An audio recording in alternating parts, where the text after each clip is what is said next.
حضور مفتی اعظم ہند علیہ رحمت رضوان 22 ذی الحجہ سن 1310 میں آپ کی پیدائش ہوئی۔ جمعہ کے دن صبح صادق کے وقت آپ پیدا ہوئے۔ حضرت علامہ حسن رضا خان علیہ رحمت رضوان کے دولت کدے پر آپ کی پیدائش ہوئی، اور آپ کے والد ماجد سیدنا سرکار اعلیٰ حضرت رضی اللہ تعالیٰ عنہ نے آپ کا نام محمد تجویز فرمایا، اور آپ کے پیر حضرت نوری میاں علیہ رحمت رضوان نے آپ کا نام ابو البرکات عبد القادر جیلانی آپ نے تجویز فرمایا، ابو البرکات جیلانی رحمۃ اللہ تعالیٰ علیہ۔ اور آپ کے والد ماجد نے ہی آپ کا تخلص یعنی مصنوعی نام آپ کا مصطفیٰ رضا خان رکھا، اور آپ نے اپنا تخلص جو آپ نے شعر و شاعری میں پسند فرمائی وہ آپ نے نوری رکھا۔ اور اللہ تبارک و تعالیٰ کا بڑا احسان عظیم ہوا کہ آپ کو اعلیٰ حضرت جیسا والد ملا۔ اور لوگ کہتے ہیں کہ کون مفتی اعظم، تو انہیں آپ بتائیں وہ مفتی اعظم ہند کہ جب آپ کی پیدائش ہوئی اور اس کے بعد کچھ ہی سالوں میں سرکار اعلیٰ حضرت رضی اللہ تعالیٰ عنہ نے اپنی مسند خلافت عطا فرما دی۔ یہ چھوٹا موٹا دربار نہیں۔ اور آج جیسے پیر مسند پہ بیٹھ جاتے ہیں تو صرف مریدوں سے نذرانے لینا اور بس داد و تحسین اکٹھا کرنا، بس یہ ساری چیزیں نہیں تھیں۔ سرکار سیدنا اعلیٰ حضرت رضی اللہ تعالیٰ عنہ کی مسند پر بیٹھنا مانے وہ کام کرنا کہ فتاوی نویسی بھی کرنا اور حق کی آواز کو بلند بھی کرنا اور مخالفین کا مقابلہ بھی کرنا۔ ایک اکیلی خانقاہ سرکار اعلیٰ حضرت رضی اللہ تعالیٰ عنہ کی بریلی شریف میں کہ آپ کے اس دور میں اس زمانے میں اکثر لوگوں نے اپنے فتوے بیچ ڈالے، اکثر لوگوں نے اپنی تحریریں بیچ دیں، اکثر لوگوں نے اپنے سر حکومت کے سامنے جھکا لیے، لیکن ایک اکیلا نقی علی خان کا پوتا احمد رضا خان کا دلالہ مصطفیٰ رضا خان نے جو فتویٰ دیا اس پر اٹل رہے۔ اور پھر اس کے بعد آپ پر دباؤ بنایا گیا، آپ کے پاس حکومت کے چمچے آئے، آپ کے سامنے سارے معاملات پیش کیے، فلاں جگہ کا فتویٰ ہے دیکھیے بدل گیا ہے، نسبندی کو آپ حرام کہتے ہیں، فلاں نے تو جائز کہا ہے، فلاں نے تو جائز کہا ہے، فلاں نے تو جائز کہا ہے۔ اس وقت سرکار اعلیٰ حضرت کے پاس یہ مسئلہ آیا تھا، سرکار اعلیٰ حضرت کے پاس، اور اس وقت کی حکومت اندرا گاندھی کی تھی، اور اس وقت سرکار اعلیٰ حضرت رضی اللہ عنہ کے زمانے میں جب آیا یہ فتویٰ، یہ مسئلہ آیا تو حضور اعلیٰ حضرت نے لکھا اور اپنے حکم سے کہا کہ مصطفیٰ رضا خان اس فتوے کا جواب آپ لکھو، سبحان اللہ، اس کا جواب آپ لکھو۔ سرکار اعلیٰ حضرت کی اجازت سے آپ نے ایسی دلیلوں کے ساتھ میں وہ فتویٰ لکھا کہ پورے ہندوستان میں مشہور ہو گیا، سب کے فتوے دیکھے گئے۔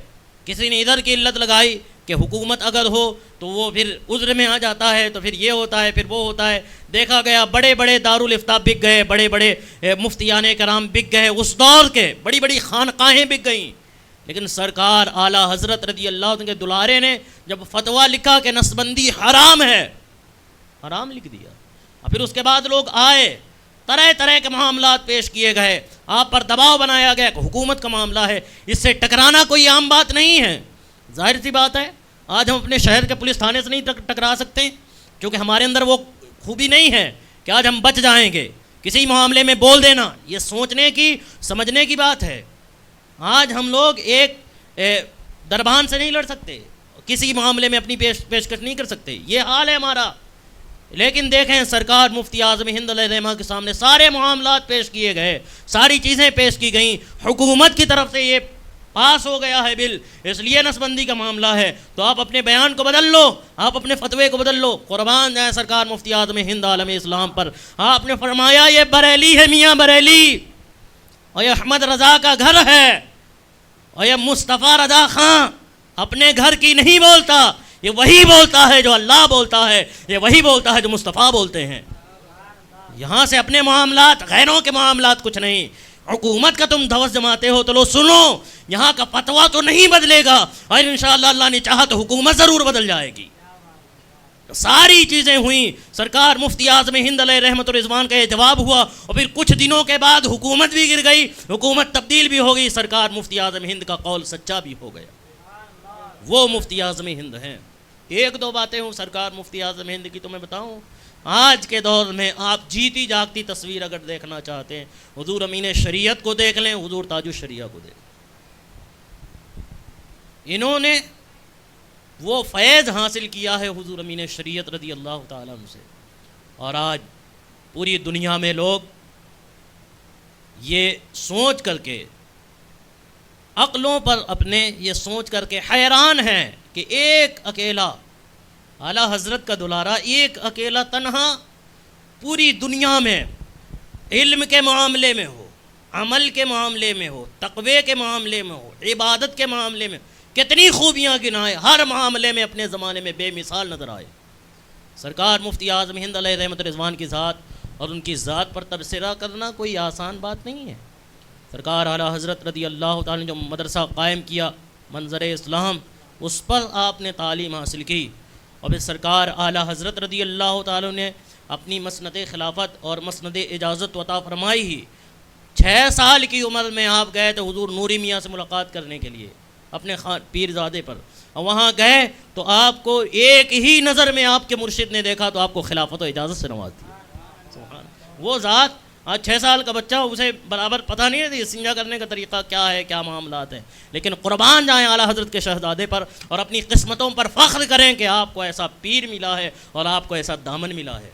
سرکار مفتی اعظم ہند علیہ رحمت رضوان کی بات آئی تو آپ کو میں بتاتا چلوں، سرکار مفتی اعظم ہند رضی اللہ عنہ کے بارے میں کہا جاتا کہ حضور مفتی اعظم ہند رضی اللہ تعالی عنہ کا چہرہ ہو بہو غوث اعظم کا چہرہ، ہو بہو حضور غوث، جس نے حضور مفتی اعظم ہند کو دیکھا سمجھیے اس نے غوث پاک کا دیدار کر لیا۔ ہندوستان میں اور بھی خانقاہیں ہیں، لیکن جو تحفظیت کا کام بریلی نے کیا ہے وہ کسی نے نہیں، اور یہ تو ہم بڑے فخر سے کہتے ہیں کہ آج الحمدللہ ثم الحمدللہ، اگر ذات اعلیٰ حضرت کی نہ ہوتی، ذات مفتی اعظم ہند کی نہ ہوتی تو آج کسی مزار پہ پھول اور چادر نظر نہ آتے۔